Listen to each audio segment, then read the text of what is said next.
नमस्कार, आपण पाहतात कटू सत्य लाईव्ह न्यूज. चॅनलवर नवीन असाल तर चॅनलला सबस्क्राईब, शेअर, लाईक, कमेंट करून महाराष्ट्रभरातील नवनवीन बातम्यांसाठी बेल आयकॉन दाबायला विसरू नका. महाराष्ट्राच्या कोपऱ्यातली एखादी छोटी दुसरी कुठली नगरपालिका असती तरी आपण हे समजू शकलो असतो, पण जो शिंदेचा गड आहे, जी नगर परिषद ही श्रीकांत शिंदे यांच्या पट्ट्यातली आहे, तिथं भाजपनं हे करून दाखवलेले आहे. याचा अर्थ स्पष्ट आहे. श्रीकांत शिंदे आणि रवींद्र चव्हाण यांच्यातलं हे जे अंतर्गत कलहाचं लोण आहे, जे इतक्यात थांबणार नाहीये. आणि एकदा भाजप सत्तेत आल्यानंतर आता हळूहळू ज्या मित्रपक्षांच्या मदतीनं ते सत्तेत आलेले आहेत त्यांनाच पायाखाली घेण्याचा उद्योग त्यांनी सुरू केलेला आहे. शिंदेंनी शिवसेना फोडून एक प्रकारे ती भाजपच्या श्रेष्ठींच्या चरणामध्ये आणून ठेवली.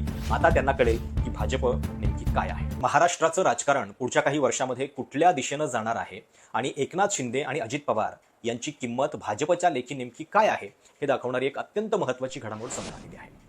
बातमी आहे अंबरनाथ नगर परिषदेतली. अंबरनाथ नगर परिषदेमध्ये एकूण जागा किती आहेत? 59. सर्वाधिक जागा मिळालेला पक्ष कुठला आहे? शिंदेंची शिवसेना. 23 जागा त्यांना तिथे मिळालेल्या आहेत. पण थेट नगराध्यक्ष पदाच्या लढतीमध्ये तिथं भाजपच्या तेजश्री करंजुले पाटील या निवडून आलेल्या होत्या, म्हणजे नगराध्यक्ष भाजपचा आणि सर्वाधिक जागा एकनाथ शिंदेंच्या गटाच्या. पण तरी सुद्धा शिंदे आणि भाजप हे एकत्रित येतील असं वाटत असतानाच अचानकपणे शिंदेंना बाजूला ठेवत भाजपनं तिथं काँग्रेस सोबत हातमिळवणी करत सत्ता मिळवलेली आहे. म्हणजे एकनाथ शिंदे विशेषतः मुख्यमंत्रीपद गेल्यानंतर वारंवार मला हलक्यात घेऊ नका असं विधान करत असतात. आता त्यांचं हे विधान नेमकं कुणाला उद्देशून असतं माहिती नाहीये, पण त्यांना दुसरं तिसरं कुणी नाही तर भाजपच हलक्यात घेतंय, आणि ते देखील त्यांचा गड असलेल्या ठाण्यामध्ये. म्हणजे विचार करा की स्थानिक लेवलची एक छोटी नगर परिषद आहे, ज्या ठिकाणी शिंदे आणि भाजप दोघांच्या जागा ज्या आहेत त्या इतक्या आहेत की बहुमतापेक्षा त्या जास्त आहेत. हातमिळवणी करून सहजपणे ते एकत्रित येऊ शकले असते, पण तरी देखील ते एकत्रित येत नाहीयेत. ते का एकत्रित येत नाहीयेत याच्यामध्येच शिंदे आणि भाजप यांच्यामधलं राजकारण पुढच्या काही वर्षामध्ये कुठल्या दिशेनं चाललेलं आहे हे आपल्याला कळते. म्हणजे अंबरनाथ नगरपालिकेचं बजेट जे आहे ते काही 100 कोटी असेल, आणि तरी देखील इतक्या छोट्या नगर परिषदेसाठी सुद्धा जर भाजपला तिथं शिंदेंना सोबत घ्यावंसं वाटत नसेल तर याच्यामध्ये शिंदेंना कुठल्याही पद्धतीनं आता वाढू द्यायचं नाहीये. आणि त्यासाठी प्रसंगी काँग्रेससोबत, म्हणजे भाजप आणि काँग्रेस एकत्रित येणं हा तर या संपूर्ण राजकारणातला एक मोठा विनोद आहेच, त्याच्याबद्दल आपण बोलूच. पण त्याच्या आधी प्रश्न हा आहे की ठाणे जिल्ह्यातल्या एका नगर परिषदेसाठी जर भाजप हे करू शकते तर याचा अर्थ त्यांनी शिंदेंच्या बाबतीत नेमकं काय ठरवलेलं आहे याची झलक तुम्हाला लक्षात येईल. आता इथं अजून एक गोष्ट लक्षात घ्या की ज्या नगरसेवक पळवापळवीची राज्यभरामध्ये चर्चा झालेली होती, ती नगरसेवकांची पळवापळवी सुद्धा याच पट्ट्यातली होती. अंबरनाथ आणि बदलापूर. भाजपचे प्रदेशाध्यक्ष रवींद्र चव्हाण हे कल्याण डोंबिवलीचे आहेत. एकनाथ शिंदे यांचे पुत्र श्रीकांत शिंदे यांचा हा लोकसभा मतदारसंघ आहे, आणि त्यांच्या लोकसभा मतदारसंघातली ही एक नगरपालिका जी आहे ती त्यांच्या हातातून कोण हिसकावून घेतंय तर स्वतः भाजप. म्हणजे सर्वात मोठा पक्ष 59 जागांपैकी 23 जागा ज्या आहेत त्या आहेत शिंदेंच्या शिवसेनेच्या. भाजपला मिळालेल्या आहेत 14 जागा, काँग्रेसला मिळालेल्या आहेत 12 जागा, आणि भाजपनं सर्वात मोठा पक्ष जो आहे शिंदेंची शिवसेना, इथं त्यांना बाजूला ठेवून हे काम जे आहे ते केलेलं आहे. आता साहजिक आहे की 30 वर्षांपासून इथं शिवसेनेची सत्ता होती अंबरनाथ नगर परिषदेमध्ये, पण थेट नगराध्यक्ष पदामध्ये भाजपनं मात केली आणि हे दोघे सहजपणे एकत्रित येतील असं वाटत असतानाच भाजपच्या नगराध्यक्ष तेजश्री करंगुले पाटील यांना काँग्रेसनं इथं सपोर्ट केलेला आहे. म्हणजे देशामध्ये लोकसभेमध्ये आणि राज्यामध्ये शिंदे आणि भाजप एकत्रित आहेत. एरवी आमची युती कशी वैचारिक आहे हे सांगायचा प्रयत्न केला जातो. हिंदुत्वासाठी युती आहे, बाळासाहेबांचा विचार पुढे नेण्यासाठी युती आहे. आणि जेव्हा उद्धव ठाकरे काँग्रेससोबत गेले तेव्हा त्यांनी बाळासाहेबांचा विचार सोडला अशी टीका सातत्यानं भाजप करत असतं. पण इथं मात्र एका छोट्या नगर परिषदेसाठी, ज्या नगर परिषदेचं बजेट अगदी काही 100 कोटीमध्ये आहे, त्या नगर परिषदेसाठी जर भाजप हे करू शकत असेल तर मग कुठल्या तोंडानं तुम्हाला उद्धव ठाकरेंनी हिंदुत्व सोडल्याचा आरोप करण्याचा अधिकार आहे हे सुद्धा इथं विचारलं पाहिजे.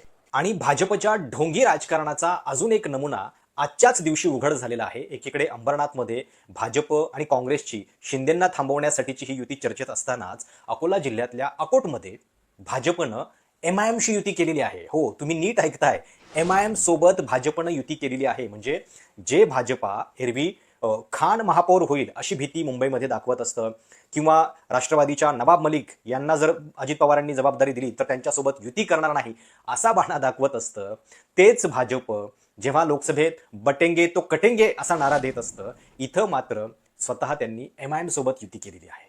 आणि नगरपालिकेतलं त्या इक्वेशन पण बघा कसं आहे. एकूण जागा आहेत 35, त्यापैकी 2 जागांची निवडणूक नंतर होणार आहे, त्यामुळे 33 जागांचा विषय आहे.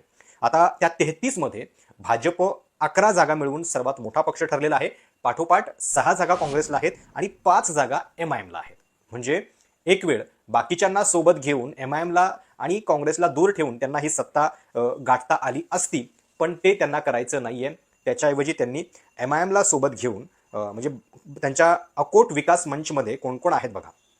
भाजप 11, MIM 5, शिंदेसेना 1, उभाठा 2, अजित पवार राष्ट्रवादी 2, शरद पवार 1, प्रहार 3 असे एकूण 25 नगरसेवक आहेत. म्हणजे खरं तर 33 जागांची समजा जर निवडणूक असेल तर 17 जागेवरती बहुमत असतं. तुमचे 11 आहेत, तुम्हाला म्हणजे प्रहार त्याच्यानंतर हे इतर 4-5 छोटे छोटे असे पकडून सुद्धा बहुमत घेता आलं असतं.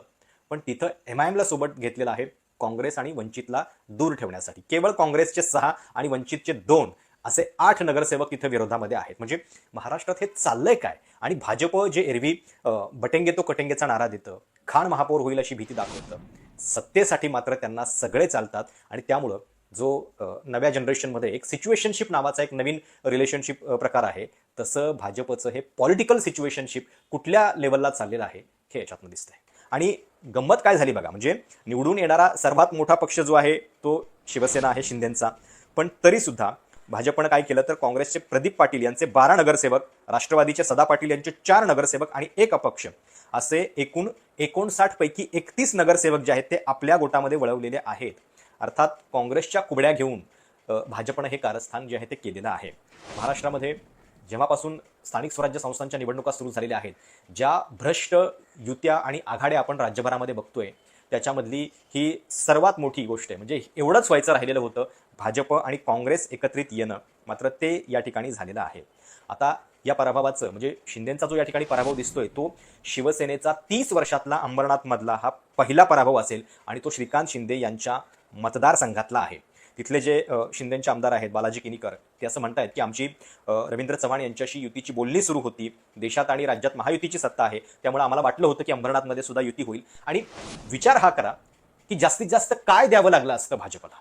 भाजपचा नगराध्यक्ष तर निवडून आलेला आहे, सत्तेतला वाटा द्यावा लागला असता, स्टँडिंग कमिटीचं चेअरमन पद द्यावं लागलं असतं, कदाचित 2.5 वर्षांसाठी काही बोलणी करावी लागली असती. पण ते सुद्धा करण्याची तयारी जर भाजप दाखवत नाहीये, तर भाजपचा पुढचा अजेंडा हा एकनाथ शिंदे यांना शक्य होईल तिथं कमी करणं आणि त्याची सुरुवात ठाण्यातल्या या पट्ट्यापासून झालेली आहे. म्हणजे इथं जे झालेलं आहे भाजप आणि काँग्रेस येणं, कदाचित लोकल लेवलला इतरही ठिकाणी याच्या आधी झालंही असेल. म्हणजे काही कमेंट्स मी बघत होतो सोशल मीडियावरती, काही लोक गोंदियाचं उदाहरण देत होते की जिथं राष्ट्रवादीला थांबवण्यासाठी एक युती जी आहे ती त्या काळात झालेली होती. पण विषय तो नाहीये. विषय हा आहे की इतकी साधी गोष्ट आणि ते देखील शिंदेंच्या गटाच्या सर्वाधिक जागा असताना का भाजप देऊ शकत नाहीये, इतकी छोटी उदारता, आणि ते देखील महानगरपालिकेच्या निवडणुका सुरू असताना. म्हणजे एक लक्षात घ्या की शिंदेंना सोबत घेण्याचा जो निर्णय भाजपनं केलेला आहे तो सहजासहजी झालेला नाहीये. ज्यावेळी दिल्लीमध्ये अमित शहांसोबत बैठका झाल्या त्याच्यानंतर हे सांगितलं गेलेलं होतं की शिंदेंना सोबत घ्यायचं आहे. म्हणजे भाजपच्या नेत्यांची स्थानिक किती इच्छा होती हे आपल्याला माहिती नाहीये, पण पत्रकार परिषदेमध्ये रवींद्र चव्हाण यांचा तो शब्द जो आहे तो खूप महत्वाचा आहे की श्रेष्ठींनी सांगितल्यामुळं आता मुंबई आणि ठाणे पट्ट्यामध्ये आमची युती होतीये. म्हणजे जिथं भाजपला गरज आहे तिथं शिंदेंना ते सोबत घेत आहेत, पण अंबरनाथ सारख्या एका छोट्या नगर परिषदेमध्ये मात्र हे होताना दिसतंय. आणि शिंदेंना इतकं हलक्यात घेण्याचं काम भाजपनं केलेलं आहे. 59 पैकी 31 म्हणजे काठावरचंच बहुमत आहे. कदाचित पुन्हा तिथं अजून काही समीकरणं बदलतील, पण हे म्हणजे अशा वेळी होतंय ज्यावेळी राज्यात इतक्या महत्त्वाच्या महानगरपालिका चालू आहेत. शिवसेना उद्धव बाळासाहेब ठाकरे पक्षाच्या सुषमा अंधारे यांनी या संदर्भात काय म्हटलंय ऐका. श्रीरामाच्या नावाने मार्केटिंग करत आणि जाहिरातबाजी करून सत्तास्थान काबीज करणारी भाजपा मात्र खरंच प्रभू श्रीरामाचा आदर्श घेण्याच्या लायकीची आहे का? कारण काँग्रेसच्या सोबत ठाकरेच गेले म्हणजे ठाकरेंनी हिंदुत्व गहाण टाकलं, कारण काँग्रेसच्या सोबत गेल्यामुळे हिंदुत्व धोक्यात आलेलं आहे असं सांगणारी भाजपा आणि भाजपाची एकूण सगळी पिलावळ, या सगळ्या पिलावळीचं आता काय म्हणणं आहे? कारण काँग्रेस सोबतच इकडे उपनगरांच्या भागामध्ये आता भाजपने सत्ता स्थापन करण्याचा नवा सारीपाठ मांडलेला आहे. वा रे वा वा वा वा वा वा. नकली हिंदुत्ववाद्यांनो, कुठे आहेत आशिष कुरेशी? कुठे आहेत त्या बुंग्यावाल्या आणि चालिसा घेऊन फिरणाऱ्या बाई? आणि कुठे आहेत ते सगळे ते आमचे कोकणातले प्राणप्रिय भाचे? ज्यांना हिंदुत्वावर बोलताना फार उमाळेच्या उमाळे फुटतात, काँग्रेस सोबत गेल्यावर हिंदुत्व धोक्यात येतं. आता तुमचं हिंदुत्व कुठल्या खुंटीला तुम्ही अडकून ठेवलेलं आहे, एकदा जरा सांगाल का लोकांना? आणि मुळात याच्यातनं काय वृत्ती दिसते तर भाजपला आपल्या मित्रपक्षांना अजिबात वाढू द्यायचं नाहीये का?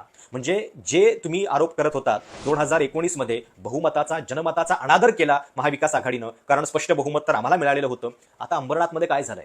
जनमत जे आहे ते तिथे 23 जागा मिळालेल्या शिंदेच्या शिवसेनेचं आहे, पण त्याचा अनादर करत बाकीच्या सगळ्यांना एकत्र भाजप करतंय. आणि पुन्हा पुन्हा तेच म्हणतोय मी, महाराष्ट्राच्या कोपऱ्यातली एखादी छोटी दुसरी कुठली नगरपालिका असती तरी आपण हे समजू शकलो असतो, पण जो शिंदेचा गड आहे, जी नगर परिषद ही श्रीकांत शिंदे यांच्या पट्ट्यातली आहे, तिथं भाजपनं हे करून दाखवलेले आहे. याचा अर्थ स्पष्ट आहे, श्रीकांत शिंदे आणि रवींद्र चव्हाण यांच्यातलं हे जे अंतर्गत कलहाचं लोण आहे जे इतक्यात थांबणार नाहीये. आणि एकदा भाजप सत्तेत आल्यानंतर आता हळूहळू ज्या मित्रपक्षांच्या मदतीनं ते सत्तेत आलेले आहेत त्यांनाच पायाखाली घेण्याचा उद्योग त्यांनी सुरू केलेला आहे. शिंदेंनी शिवसेना फोडून एक प्रकारे ती भाजपच्या श्रेष्ठींच्या चरणामध्ये आणून ठेवली. आता त्यांना कळेल की भाजप नेमकी काय आहे. तुम्हाला या युतीबद्दल नेमकं काय वाटतं? आणि या संपूर्ण नगर परिषदेतल्या युतीमधून भाजपनं शिंदेंना नेमका काय संदेश दिलेला आहे? तुमची मतं कमेंट्समध्ये आवर्जून कळवा. चॅनल सबस्क्राईब करायला विसरू नका. धन्यवाद. पाहत राहा निर्भीड सत्य, अर्थात सर्वसामान्यांचे व्यासपीठ, आपल्या सर्वांच्या हक्काचे चॅनल कटू सत्य लाईव्ह न्यूज. धन्यवाद.